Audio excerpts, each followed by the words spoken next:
I came from my father came from my grandfather came from great-grandfather, and so on and so on. So it goes back until it all goes back to Adam alayhi salam.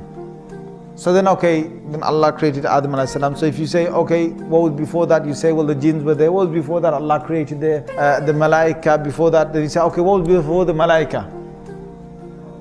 Then you say, okay, it's Allah Azza wa Jal. It's Allah Azza wa Jal. There will be a question that the shaitan will put forth. He will say, هَذَا خَلْقُ اللَّهِ فَمَنْ خَلَقَ اللَّهِ. This is the creation of Allah, so who has created Allah? Na'udhu billah. So if you think backwards in time, you think, well, what was there before Allah? But before only comes because you're thinking about time. يا أيها الناس اذكروا نعمة الله عليكم هل من خالق غير الله يرزقكم من السماء والأرض لا إله إلا هو فأنى تؤفكون.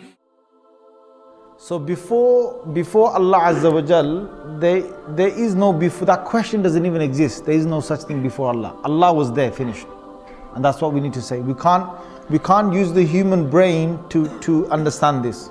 Just like if I tell you to lift 10 kilos, if I tell you to lift 10 kilos right now, you can lift 10 kilos. If I tell even a super strong person, you lift with one arm 1,000 kg, can you do it? No. If I tell him to do 10,000 kg, can you do it? No. So there's a limit to this, the limit to the muscles. If I say with the eye, how far can I see? Some people can see 1 mile of a distance, some people 3-4 miles of a distance on a clear day. Some people 5 miles.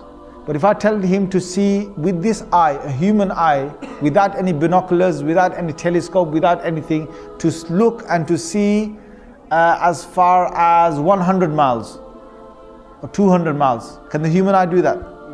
No. So the human eye is limited. The human muscles are limited. The ears. Even if there's a massive explosion on halfway across the world or quarter way across the world, I can't hear that. The human ear can't pick that up. So we're limited.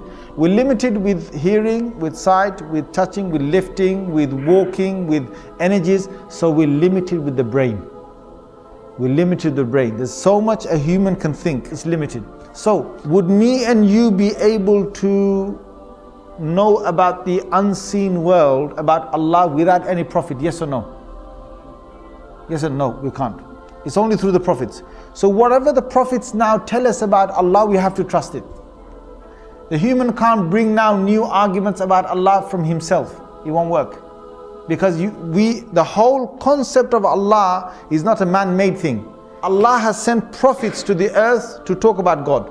So if a question is now said about Allah Azza wa Jal, about who He is, what He was and so on, no human being can ever come and talk about God without a dalil and without a prophet evidence. You have to go through a prophet.